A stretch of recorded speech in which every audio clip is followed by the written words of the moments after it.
Seguimos en nuestro estudio, primera epístola del apóstol Pedro, capítulo 1, o primera de Pedro, capítulo 1. Vamos a leer del versículo 1 al versículo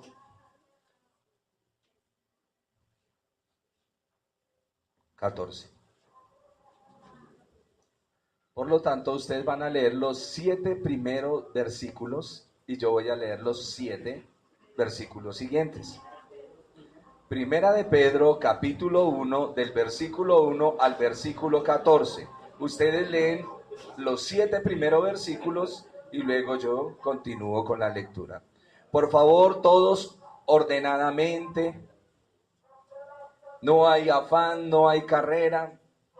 Si hubiese una persona aquí que no sabe leer, al escuchar la lectura de ustedes, él va a comprender lo que se leyó.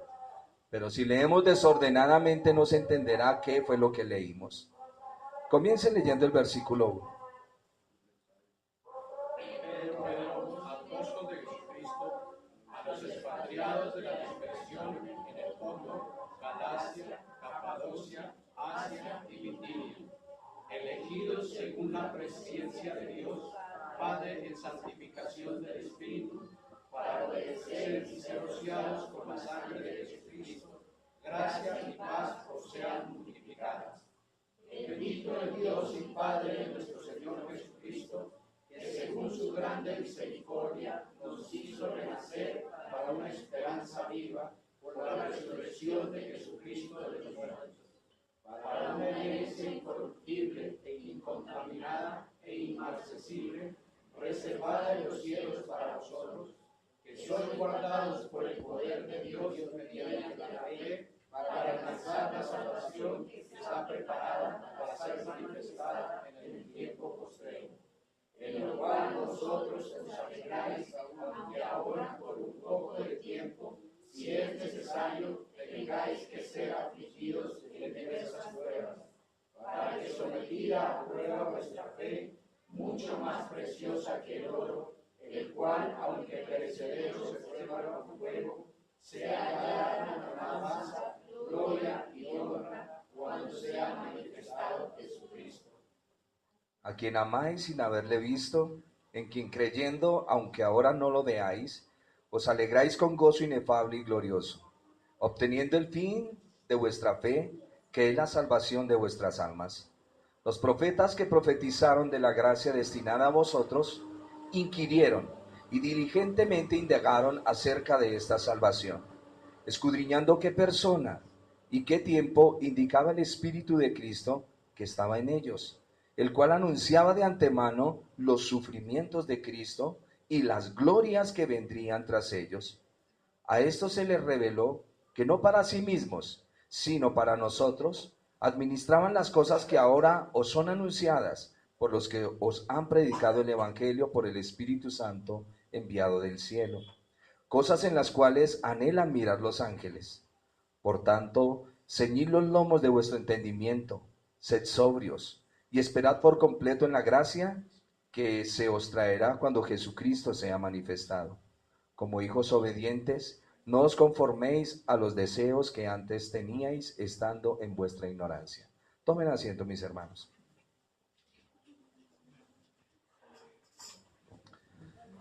Esta carta la escribe uno de los apóstoles impetuosos, emocionalistas. Un hombre que negó al Señor, que pasó por diferentes pruebas, que tuvo que llorar, que tuvo que sufrir, pero ahora maduramente, ya en el proceso del Señor, escribe a la iglesia que está en la dispersión. Aquellos cristianos que por el año 60 al 70 fueron dispersos por diferentes lugares. Las tribus, como decía el versículo número 1, a los expatriados. Pedro está escribiendo a creyentes que estaban sufriendo por su fe. Dele una miradita al versículo 6 y 7. Eso lo vimos en la clase pasada. Pedro escribe a los creyentes que están sufriendo por su fe, pero felizmente estaban reaccionando bien, lo dice el versículo 8 y 9, soportando las pruebas. Cuando te encuentres en una prueba o en una dificultad, recuerda estos 4 puntos que te voy a decir, no se te olviden. para que puedas tener la fuerza para avanzar. Uno, ama a Cristo. Es lo que dice el versículo 8. A quien amáis sin haberle visto. Cuando usted se encuentre en una prueba, recuerde que el Señor lo llamó. Y entre mayor sea la resistencia, mayor debe ser la manifestación de su amor hacia Él. Lo que el Señor a veces nos pide parece irracional. Porque ¿quién va a amar en medio de una prueba? Pero recuerden ese punto. Uno, ame al Señor en medio de la prueba. Dos, crea en Él. Dice el versículo, el 8a, miren el versículo 8. Dice, a quien amáis sin haberle visto. Ame al Señor en medio de la prueba. Dos, crea en Cristo. La parte B del versículo 8 dice, en quien creyendo.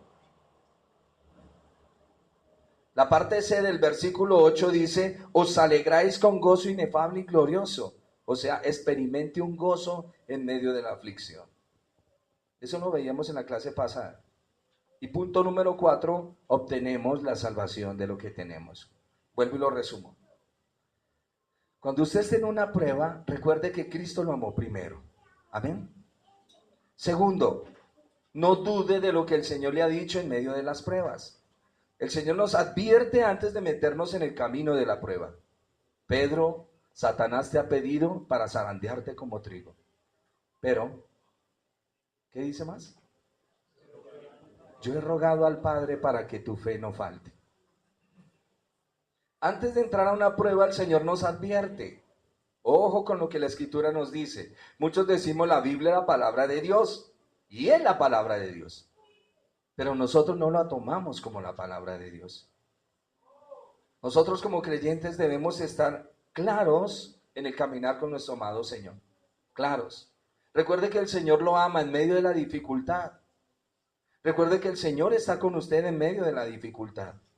Y recuerde que el Señor le va a dar tranquilidad en medio de la dificultad.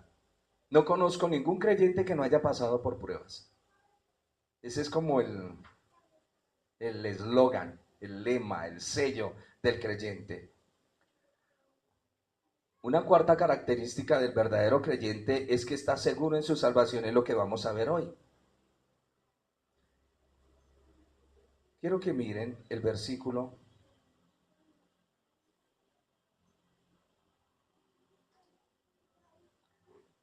Le estaba haciendo un énfasis al versículo 8.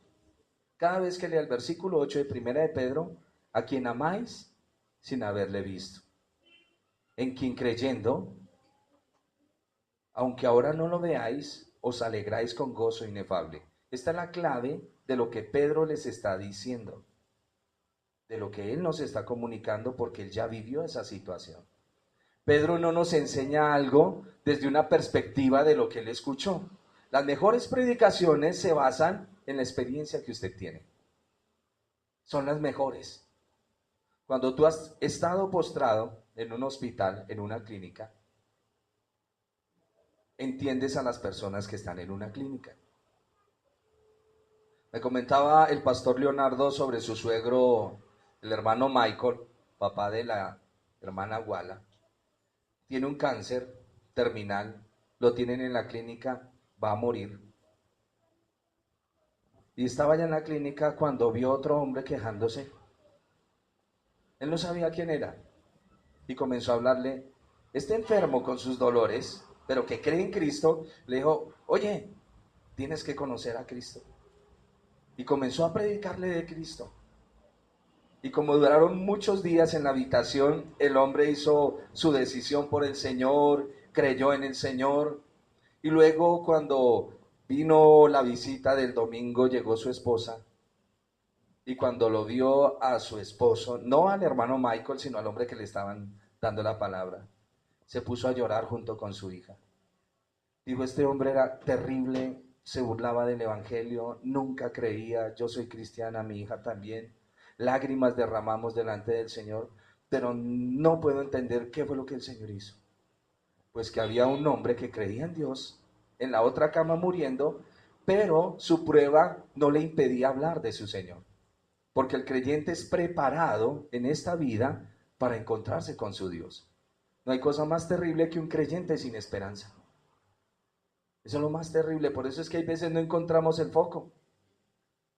La mayoría de nuestros jóvenes caminan por el mundo sin esperanza. Ustedes saben lo que es la esperanza, ¿no? Es esperar algo. ¿O no? No me hagan esas caras, hermanos. Hoy es el Día de la Madre. Hoy toca sonrisa. Una cuarta característica del verdadero creyente es que está seguro en su salvación. Vayan leyendo el versículo 9 mientras le leo. Tú ya eres salvo. Ya has sido resucitado con Cristo. Ya estás sentado con Cristo en lugares celestiales. Ya estáis reinando con Cristo, dice Efesios capítulo 2.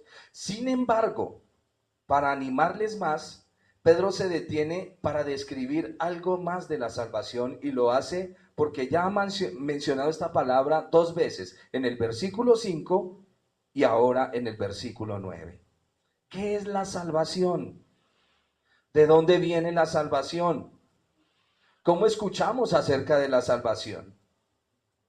Dice el versículo 10, la salvación fue anunciada por los profetas en el Antiguo Testamento. Ya vamos a analizar eso.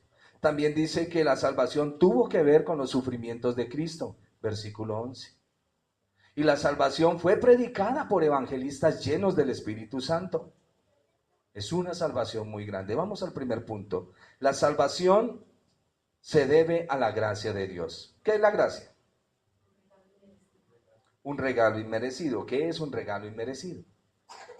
Denme una ilustración.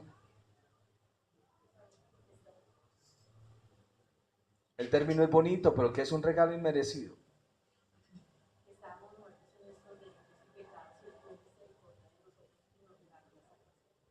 Sí, bien. Pero voy a ponerle un poquito más práctico. Nuestro niño se portó muy mal. Va perdiendo las materias en el colegio. ¿Qué se merece él? Su castigo. Pero papá llega con un regalo. ¿El niño se merece el regalo? No. Él no se merece el regalo. Yo quiero que entendamos lo que es un regalo inmerecido. Nosotros no merecíamos nada. Yo no entiendo por qué hay veces los creyentes, porque se nos regaló la salvación, pensamos que somos más grandes un cristiano que el otro, cuando todos somos iguales. Amén. Todos somos iguales. A ver, siempre pongo esa ilustración. Nosotros éramos mendigos pordioseros que estábamos tirados en un andén sucios. Y salía el rey de su castillo y nos vio y dijo, levanten ese hombre, tráiganlo. Y ese mismo rey dice, lo voy a bañar. Y él nos baña, nos limpia, nos da ropa y nos sienta en su mesa y dice, de ahora en adelante comerás en mi mesa. Todo lo mío es tuyo. Hasta ahí vamos bien. El problema es cuando yo sentado a la mesa comienzo a mirar mal a los demás. Se me olvidó de dónde me sacaron. Las pruebas y las dificultades son para probar tu corazón y para enseñarte que esto es un caminar. Cuando veas un hermano en pruebas, ¿qué debes hacer? Orar por él. Cuando veas un hermano en la dificultad, cayendo en algún pecado, ¿qué debes hacer? Orar y animarle a que salga de esa situación. Eso es lo que debemos hacer, no la crítica. Hay veces tenemos moldes en nuestras cabezas, idealizamos a los hermanos. Eso no se hace. Y lo he dicho, esposo no idealice a su esposa y esposa no idealice a su esposo. Ore para que el Señor plasme su figura en él o en ella. Hoy es el Día de la Madre, lo celebra el mundo. Y las mujeres se sienten contentas, ¿o no? Pero usted debe darle una miradita al hombre que la hizo madre. Y darle gracias a Dios que le permitió ese privilegio. Porque es que nuestra cultura lleva a las mujeres a subirse. Mujeres, eres valiente, eres lo mejor, busca esa campeona que hay en ti. No, un momento, usted tiene esposo. Hay un orden dentro de la iglesia. El hombre siempre será cabeza, así sea muy tierno y muy dulce. Es que él no es así enérgico, no. Es la cabeza de tu casa. ¿Estamos? enseña la Biblia eso? Qué vaina cuando la Biblia enseña cosas que no nos gustan. Mujeres sujetas a sus esposos. Y esposos, sus esposas son corona en su cabeza. Usted hace que esa corona se vea opaca y las piedras caídas cuando usted no la embellece. Por lo tanto, es deber del hombre embellecer su esposa. ¿Qué es lo que tú quieres ver en ella el día de mañana? Es lo que la Biblia nos enseña. El Señor Jesús, ¿qué está haciendo con la iglesia? Embelleciéndonos. Todos los días nos va limpiando y nos va limpiando porque Él se va a presentar a sí mismo una virgen pura y sin mancha y sin arruga alguna. Hablando de su vestimenta. Y es importante entender el orden, ¿no? Es como si fuera el día del hijo y el hijo se crece. Papi, tú eres hijo. Debes darle gracias a tu papá y a tu mamá y a Dios que permitió que tú estuvieras acá. Todo tiene un orden en el Señor y es muy bueno. No quiero bajarle el ánimo a las hermanas, quiero es que se regocijen. ¿Qué es lo que estoy haciendo con esto? Comprometiendo a los esposos a cuidar más a sus esposas. La salvación se debe, versículo 10, voy a leer la primera parte, porque estoy dividiendo los versículos A, B, C, de un solo versículo. Del versículo número 9. Obteniendo el fin de vuestra fe, que es la salvación de vuestras almas. Los profetas que profetizaron la gracia destinada a vosotros inquirieron diligentemente e indagaron acerca de esta salvación. Primero, la salvación es por gracia. Como muchos dijeron, la gracia es un regalo inmerecido. Pero si la salvación consiste en un regalo que no merecemos, ¿cómo recibimos esa gracia? ¿Cómo creen? Por medio de la fe, muy bien. ¿Alguien más?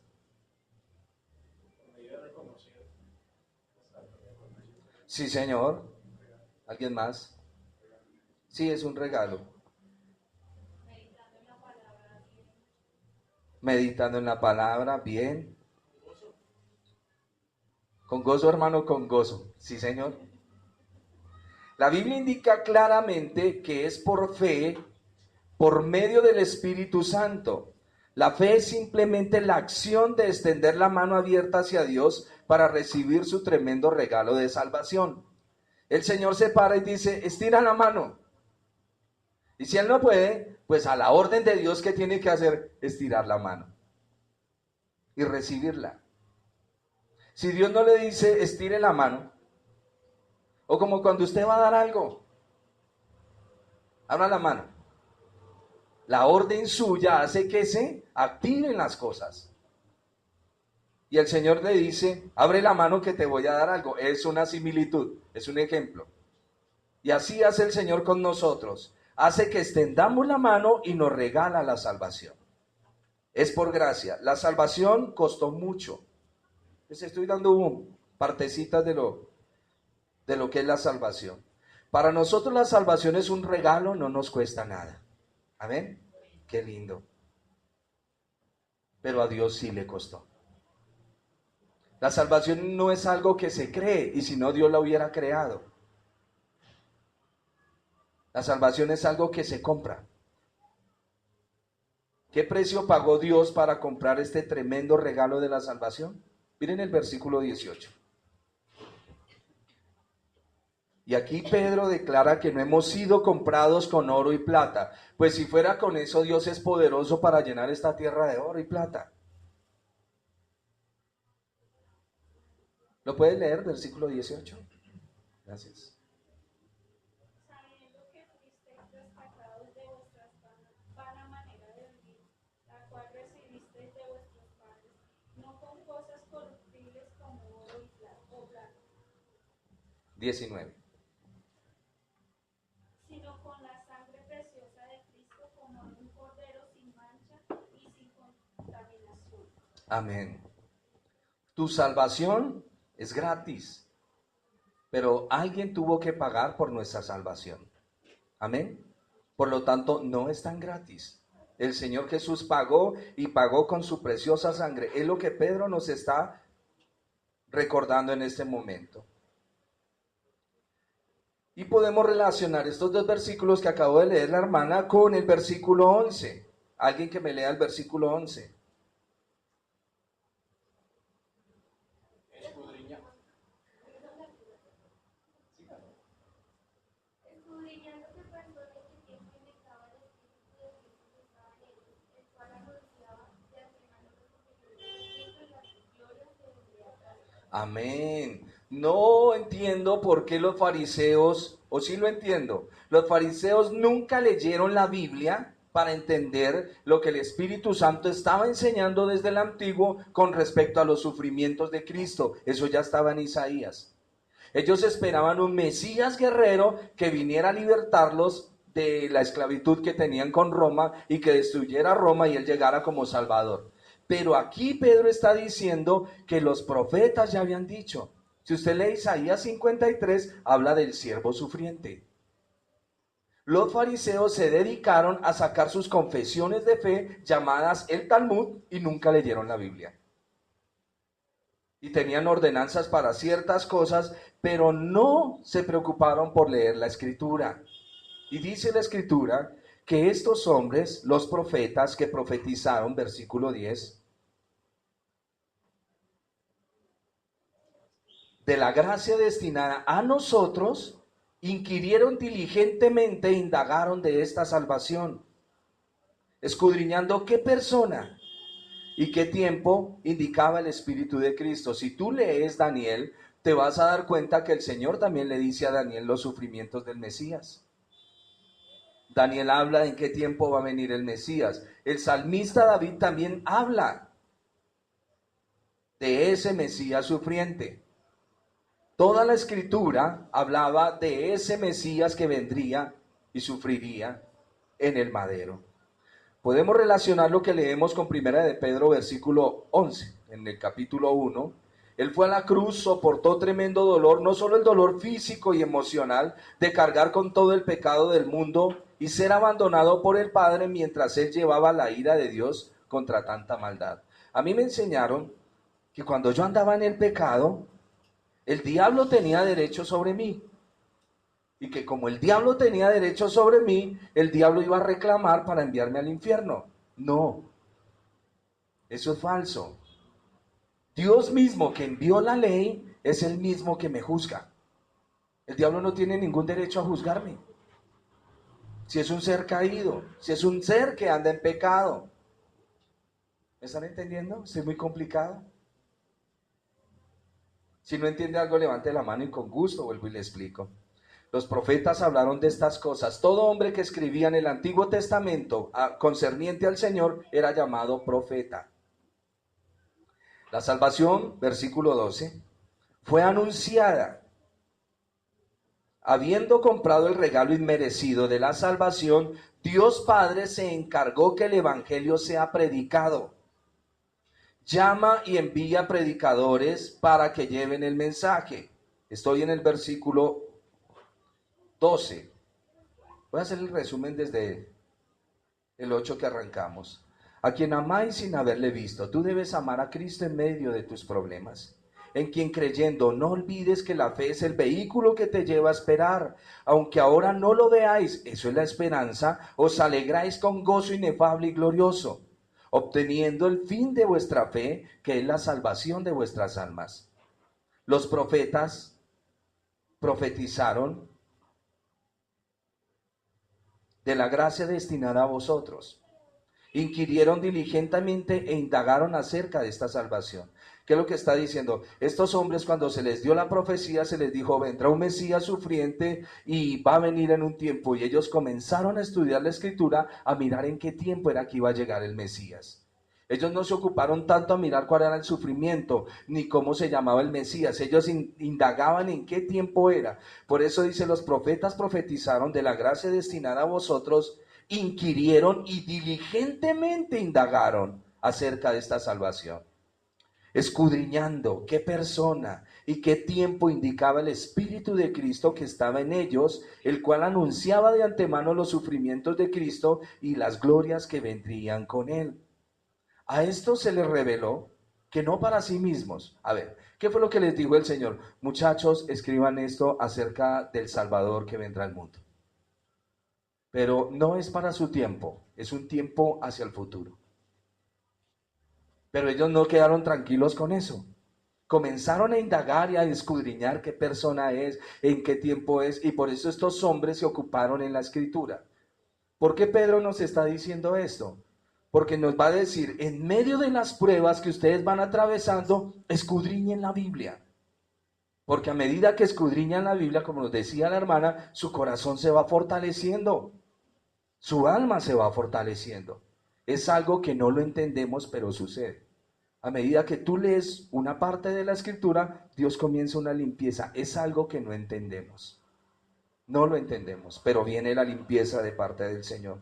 A esto se le reveló, versículo 12, que no para sí mismos, sino para nosotros.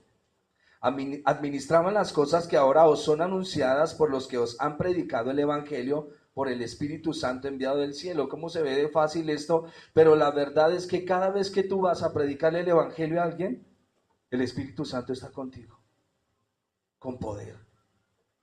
Así tú le dices a una persona una palabra, para ti no fue poderosa, pero mire lo que está diciendo. Las cosas que ahora os son anunciadas por los que os han predicado el Evangelio por el Espíritu Santo enviado del cielo, cosas las cuales anhelan también escudriñar los ángeles. Los ángeles quieren aprender. ¿Saben que tanto los ángeles como los demonios aprenden de la iglesia? Por eso en el tabernáculo había un arca, y en el arca habían dos querubines de frente, el uno mirándose al otro, y una taza o un tazón donde derramaban la sangre, simbolizando la ignorancia de los ángeles en cuanto a la obra del Señor. Como Dios, que condena al pecador, muere por el pecado. ¿Me están entendiendo? Muere para redimirlo. La Biblia enseña que nadie ha visto a Dios. Nadie lo ha visto. Amén. Eso enseña la Biblia. Los ángeles del cielo nunca lo han visto. ¿Sí sabían eso? Es que hay gente que cree que llega al ángel Gabriel y dice, Señor, ya estuve por allá. El Señor, bueno, entonces vaya, hágame esta vuelta otra vez. No, los ángeles nunca han visto a Dios. Por eso es que cuando el Señor Jesús nace, es Dios encarnado, y el Señor le permite a los ángeles bajar a mirarlo, porque jamás lo habían visto. Por eso es que gritan y dicen, gloria a Dios, ha nacido el Salvador. Y unos pastores van a mirar. Si usted lee la Biblia con cuidado y con atención, es la primera vez que los ángeles ven a su Creador, pero lo ven como un bebé. Y eso es parte de las incógnitas y de los misterios que yo tengo, porque al ver cómo el Señor Jesús, porque al Señor Jesús lo sacaron correteando más de una vez, y los ángeles que están mirando, que saben quién es su Señor, prohibido meterse a defenderlo. Por eso él dice cuando lo van a arrestar, Pedro, guarda tu espada, porque yo puedo orar a mi Padre y me envía ángeles. Por lo tanto, quieto. Y esto nos lo está enseñando el mismo hombre que sacó la espada, que dijo palabras, haciendo notar de que él no era discípulo del Señor, pero que luego cuando vino la investidura comenzó su sufrimiento por el Señor. Tanto que un día le dieron cárcel y estaba feliz. Dijo, gracias a mi Señor soy digno de que me metan a la cárcel por él. O cuando los latigaban decían, gracias Señor, soy digno de esos látigos porque te amo.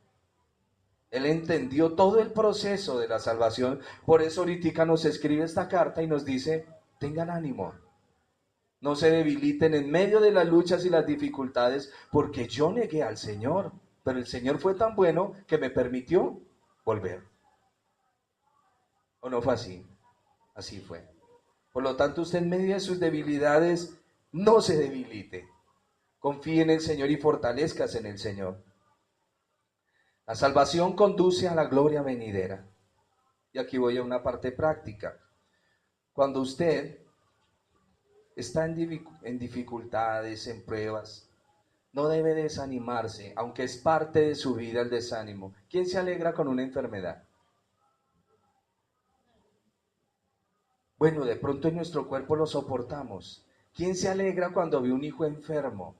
Y ya se está poniendo pálido y los labios morados, parece que va a morir. ¿Quién se alegra en medio de esa prueba? Nadie. Pero recuerde, aquel Señor que un día dijo, si creyeres, verás la gloria de Dios. ¿A quién se lo dijo? ¿A quién le dijo el Señor? ¿No te he dicho que si creyeres, verás la gloria de Dios? A la hermana de Lázaro. ¿Y Lázaro cómo estaba? Muerto. Peor. El Señor va a visitarlo y la hermana le dice, ay Señor, su merced es tan lindo. Yo sé que usted lo va a resucitar al final, ya cuando se va a acabar todo. ¿Y a qué vamos al sepulcro si ya huele? Hace 4 días. Y el Señor se entristece con el corazón incrédulo. Y le dice, ¿no te he dicho que si crees verás la gloria de Dios? Y cuando llega, que es otro texto de la Escritura que no lo entiendo hasta el día de hoy. Algún día el Señor me dará claridad. ¿Cómo es que Él va al sepulcro, lo va a resucitar, pero llora? ¿Por qué llora? Nunca lo he entendido por qué llora. No, que fue como se conmovió. Pero Él va, Él le dice a los discípulos, tenemos que ir a la casa de Lázaro, Lázaro se murió y voy a ir a resucitarlo. Pero ¿por qué llora el Señor? Es el versículo más cortico en la Biblia. Jesús lloró. Son incógnitas que hay veces se le crean a uno en el estudio de la palabra. Pero el punto es que el Señor llega y resucita. Usted nunca desconfíe del Señor.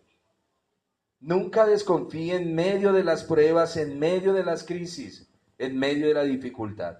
Lo que el apóstol Pedro acaba de hacer en estos versículos es darnos una enseñanza doctrinal. Y ahora nos va a decir, vamos a la práctica. Vamos al versículo 13. Creo que les he dado mucha información. La mucha comida, dice Spurgeon, que la poca comida deja con hambre, pero la mucha comida quita el hambre. ¿Se ha dado cuenta cuando usted tiene ganas de comer y le sirve muchísimo que usted dice, se me quitó el hambre? No sucede. Por eso quiero ir suavecito. Estaba haciéndoles un resumen de lo que habíamos hablado en la clase pasada. El texto que me compete es del versículo 13 en adelante. Usted dirá, o sea que ¿cuánto se va a demorar? Poquitico.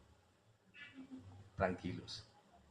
La responsabilidad del creyente. Primera de Pedro, capítulo 1, versículo 13. Acaba de decir que estos profetas se les reveló, pero no era para ellos mismos, sino para nosotros, y administraron las cosas que ahora nos son anunciadas por los que nos han predicado el Evangelio. Cada vez que usted vaya a predicarle el Evangelio a una persona, pídale al Señor que le ayude. Dice el pastor Donizetti, antes de hablarle a una persona de Jesucristo, hable con Jesucristo de esa persona. Dígale, Señor, voy a ir a predicarle a fulano de tal, dame buen tiempo, toca ese corazón y que esta persona pueda escucharme lo que yo le voy a decir. A mí antes se me enseñó a pararme en los buses y repartir tratados y eso era evangelizar. Y terminaba el día y decía, gracias Señor, ya evangelicé. O si iba por la calle con el megáfono y les decía a todos que eran pecadores, iban para el infierno y la dirección de la iglesia. Pero eso no es evangelizar. Evangelizar es tomar una persona, hacerle entender su condición y decirle, mira, hay salida en Cristo y si no la quieres tomar, tranquilo, no hay problema. Pero si tú no tomas una decisión, alguien ya la tomó por ti. ¿Me están comprendiendo? Evangelizar es allegarse al corazón de una persona. Versículo 13, por tanto, ceñid los lomos de vuestro entendimiento. ¿Qué lenguaje tan hebraico este? Como diciéndole, póngase una correa en los lomos de su entendimiento. ¿Cuáles serían los lomos de su entendimiento? En la época hebrea, en la época del apóstol, los hombres utilizaban túnicas largas, las túnicas. Y para poder ellos, un ejemplo, correr, no podían porque se enredaban, entonces cogían, doblaban la túnica y ya les quedaban las piernas libres y eso era ceñirse la túnica. Y así sí podían correr. Esta es la misma ilustración que está dando el apóstol. Cíñanse, fortalezcanse. Miren lo que dice. Por tanto, ceñid los lomos de vuestro entendimiento, sed sobrios y esperad por completo en la gracia que se os traerá cuando Jesucristo sea manifestado. Cuando nosotros llegamos a la salvación, tenemos una responsabilidad. Y es lo que está diciendo Pedro acá. Este es el tema que comienza a tratar Pedro. En realidad, el resto de la carta es una exposición de varias responsabilidades que el creyente tiene una vez comenzado. Yo les dije que íbamos a estudiar Pedro. Pedro comienza, me gustaría que fuera más fácil, pero no me gusta tan fácil. Pedro dice, muchachos, ustedes están en la persecución, se los llevaron, están corriendo de un lado al otro, no se desanimen, no se desalienten, recuerden que Jesús los ama, ustedes lo aman a Él sin haberlo visto, yo lo amo porque yo lo vi, pero lo más tremendo es que ustedes lo aman sin haberlo visto.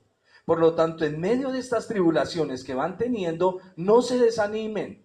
Recuerden que deben mantener su amor intacto para el Señor, no deben dejar la fe y tienen que seguir para adelante, porque esta fe que ustedes tienen, un día los profetas del Antiguo Testamento escribieron y dijeron que iba a venir el Mesías, pero cuando el Señor vino, Él nos dijo, muchachos, ustedes también van a tener tribulaciones. Si al árbol verde lo golpearon de esa manera, ¿qué no harán con el seco? Ustedes van a tener persecución, aún los de su propia casa. Cuando usted vaya y les diga, mira, Jesús es hermoso, ellos no le van a creer, porque ellos ya vienen arraigados con sus costumbres, entonces su corazón va a comenzar a dolerse, a desfallecer. Yo no puedo perder la comunión con mi familia por causa de Cristo, pero Cristo dice, te toca si quieres seguirme, porque eso es parte del trabajo. Qué bueno que todo fuera muy bonito. Señor, pero yo soy cristiana y mis hijos, ¿por qué así? O mis hijas, ¿por qué así? Porque así es el trabajo que el Señor está haciendo en tu vida. Hay cosas que tenemos en el corazón y Dios comienza a sacarlas. No nos damos cuenta que están ahí metidas, pero ahí están. ¿Y qué es lo que hace la prueba? La prueba lo que hace es madurarnos y mostrarnos verdaderamente en qué estado de fe estamos. Si estamos en la verdadera fe o no estamos en la fe. ¿Me comuniqué? Ese es el resumen de todo el mensaje. Pero quiero darles un puntico acá. El apóstol dice, son 3 punticos, ya termino. Cada puntico es de 5 hojas, no se preocupe. No, molestando, dice, ceñid los lomos de vuestro entendimiento. ¿Qué es lo que está diciendo? Que debemos estar mentalmente despiertos. Ceñid los lomos de vuestro entendimiento. Antes de experimentar la salvación de Dios, todo ser humano tiene el entendimiento entenebrecido. Cuando venimos a la salvación, Dios ilumina nuestras mentes para entender las cosas de Él. Una vez que Dios ha iluminado nuestro entendimiento, el ser humano puede entender las verdades espirituales.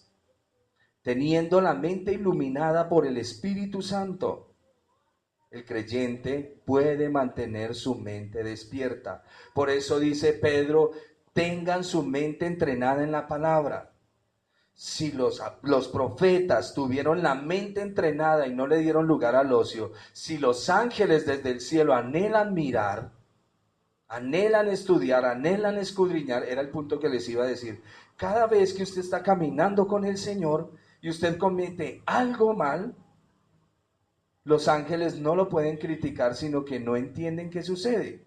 Si teniendo la naturaleza de Dios andamos mal, porque la iglesia enseña a los ángeles. Es importante, después nos ponemos a estudiar un poquito de eso. Mire lo que dice el apóstol Pedro en el capítulo 3, segunda de Pedro, capítulo 3, versículo 1.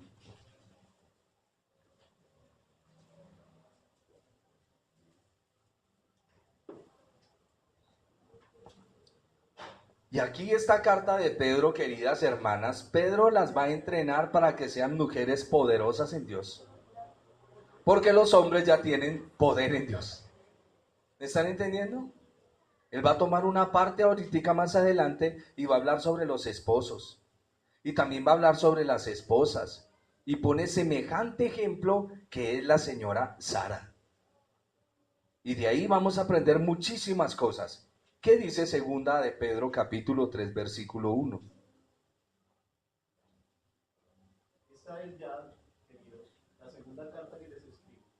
En ambas, con mi exhortación, quiero despertar en ustedes el recto criterio. Amén. Estoy hablando de tener una mente despierta. Y aquí está diciendo, despierto con exhortación vuestro limpio entendimiento. Versión 60. El peligro de nosotros es dormirnos.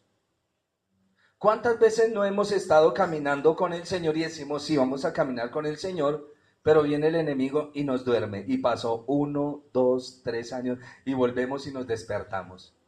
Y dice el apóstol, cuidado con dormirse. Cuidado, porque cuando nos dormimos, el enemigo está listo a atacarnos.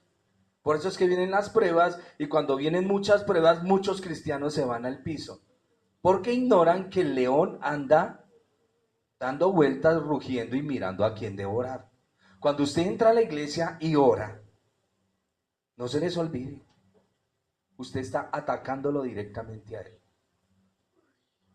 Ese ser es malo, perverso, es un sicario, traicionero. ¿Me están oyendo? Usted no está peleando contra una persona tonta. Por eso es que cuando usted se descuida, le quiere arrancar todo. Se lo quiere arrancar todo. Ojo con eso. La gracia infinita del Señor hace que nuestras familias estén cubiertas, pero no piense que cuando usted viene a orar y a buscar de Dios no se le vienen problemas, se le vienen. Ahora, ¿el problema es que se le vengan los problemas? No, es que eso es para formarlo y fortalecerlo. Es para formarnos y fortalecernos. Como cuando papá le dice a uno, hijo, no se vaya a poner a meterse con esa chica, eso no le... Ay, papá. Y allá va y se mete de pies y manos. Y luego a llorar. A llorar a los olivos, dicen por ahí. Se le advirtió, se le dijo. Y no quiso hacer caso. Entonces, ¿qué le toca ahorita? Pase la prueba, mijo. Pase la prueba. Yo le dije que Dalila no era buena. Si ya le sacó los ojos a Sansón, ¿usted qué cree que va a hacer con usted? Eso no es la verdad. Pero como no atendemos el consejo, dice por ahí el proverbio, que aquellos que no aprenden de la historia están obligados a repetirla. Y esa es la vida del creyente, un continuo, un continuo. Entonces el apóstol nos está diciendo que ciñamos los lomos de nuestro entendimiento. ¿Qué quiere decir eso? Que debemos estar mental y espiritualmente despiertos. La forma que Pedro procura despertar a estos creyentes es por medio de exhortaciones. Y tenemos varios ejemplos. Como el versículo 15 de 1 de Pedro capítulo 1 dice, como aquel que os llamó es santo, sed también vosotros santos en toda vuestra manera de vivir. O sea, vivan apartados. Aparte de eso dice, sed sobrios. Estoy solo cogido en un solo versículo. Por tanto, ceñid los lomos de vuestro entendimiento. Fue la primera parte. Ceñid los lomos del entendimiento es estar apercibidos, pendientes de lo que está sucediendo, despiertos en el estudio de la palabra, despiertos en la comunión del Señor. Y luego dice, sed sobrios. Una persona ebria siempre se descontrola. ¿O no? Bueno, aquí hay personas que nunca se han embriagado, pero los que algún día lo hemos hecho, uno se sale del control, habla tontadas, y al otro día,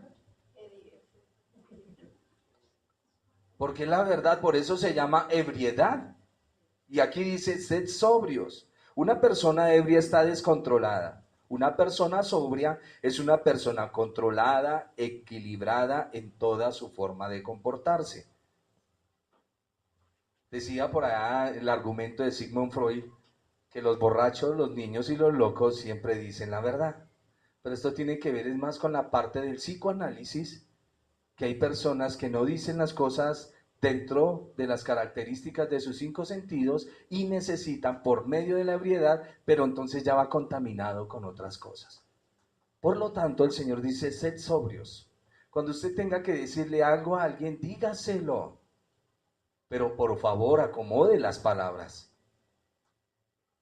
Porque las formas paralingüísticas son las que nos dañan a nosotros, la manera en que decimos las cosas.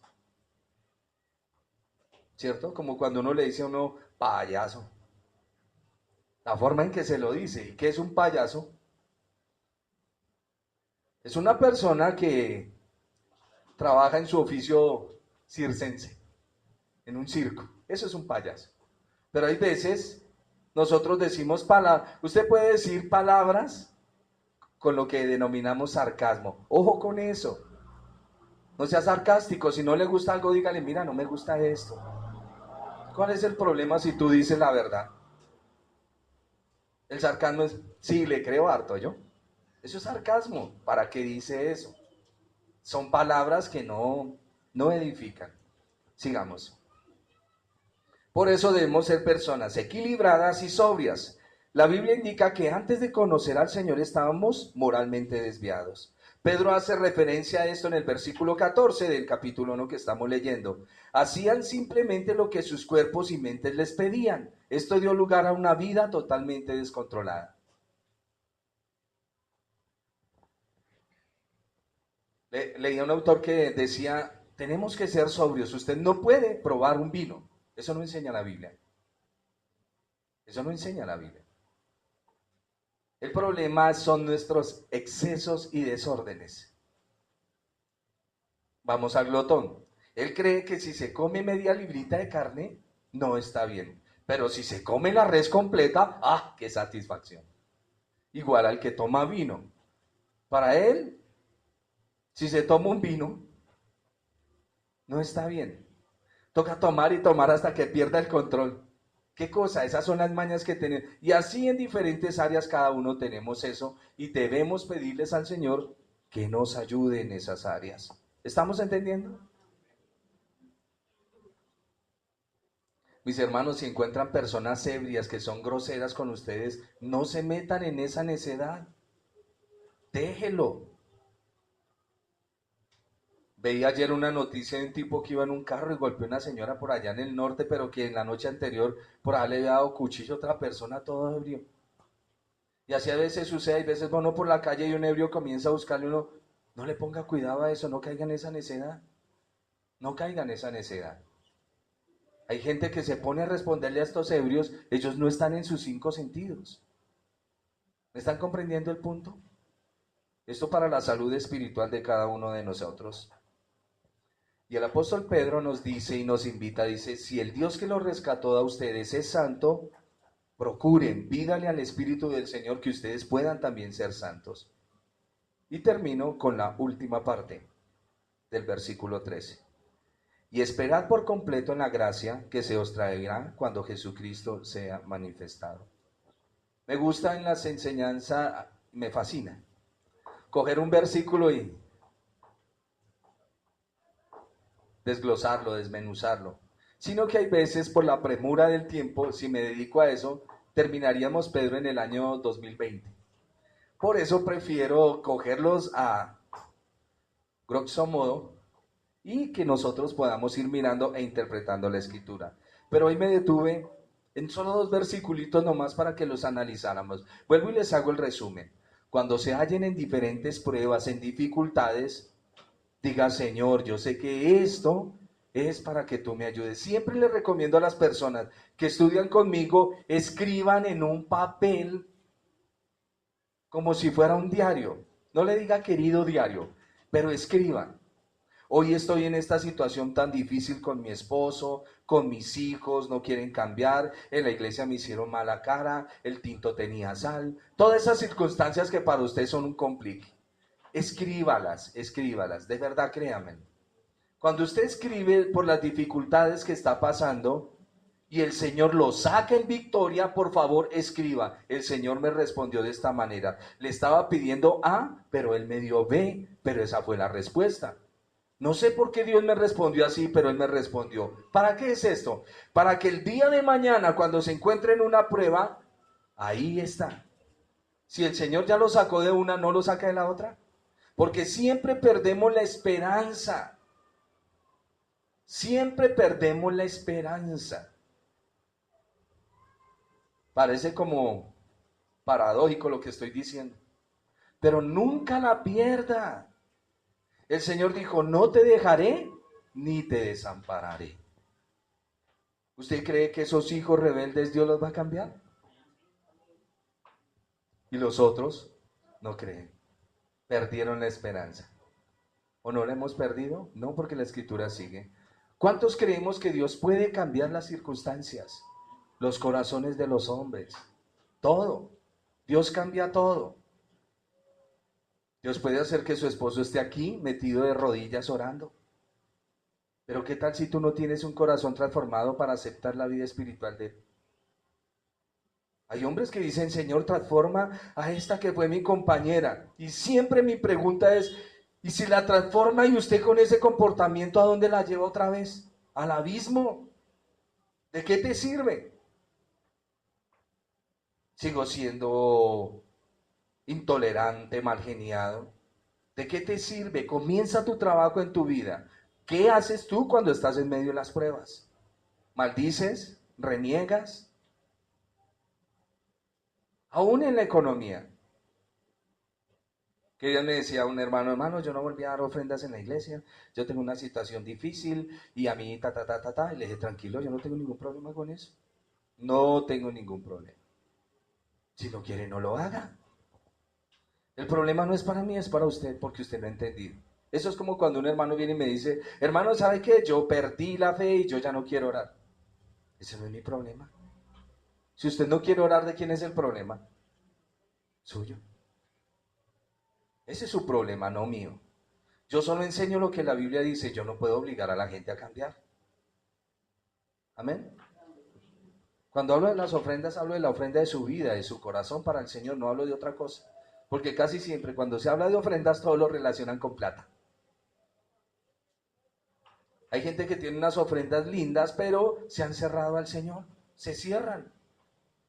Ofrendar su tiempo en oración, ofrendar una sonrisa cuando una persona llega, el bajar, abrir el por, esos son ofrendas.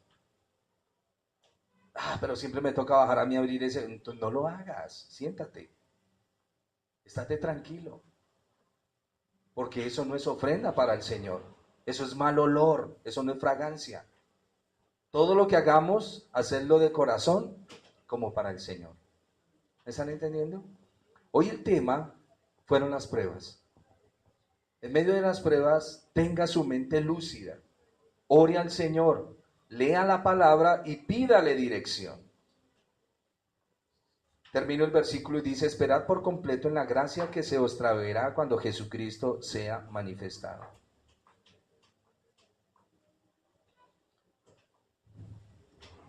Lo que la salvación nos trae es un nuevo sentido de vida, una nueva esperanza para vivir y trabajar y ocuparnos en las cosas que tienen razón. Nuestra responsabilidad es poner nuestra esperanza en Dios y en el mundo venidero. Dice el Señor, no pongas tu esperanza en las riquezas. Yo siempre oro que el Señor los bendiga y les dé mucha economía. Y no lo digo falsamente, lo digo de corazón. Y los hermanos que quieren un carro para trabajar, Señor, por favor, porque no se los regala.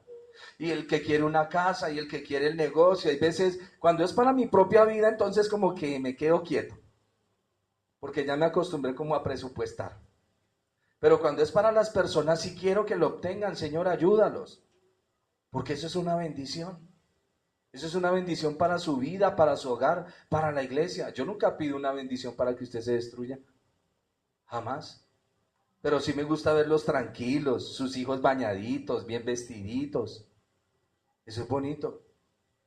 ¿Qué tal todos, perdónenme la expresión, escalzurriados, con mocos, sin peinarse? Claro que eso es desaseo. Pero qué bonito es cuando uno ve que la niña viene con sus zapatos nuevos, esas cosas que traen alegría a la casa. Y oro siempre al Señor. Y si usted tiene tiempo, hermanos, los miércoles, a las personas que tienen tiempo, ¿por qué no viene a orar por su esposo? ¿Por qué no viene a orar por sus hijos? ¿Por qué no viene a orar por su esposa? ¿Por qué no viene a crear cercas para su familia? La oración es una herramienta tremenda. Padre, guarda a mi esposo, míralo, él es un ser humano. No faltará también la Dalila que se le aparezca, que quiera dañar mi hogar, que quiera dañar mi casa. Guárdalo, protégelo, guárdalo en circunstancias, Señor, porque uno no sabe qué sucede en el día a día.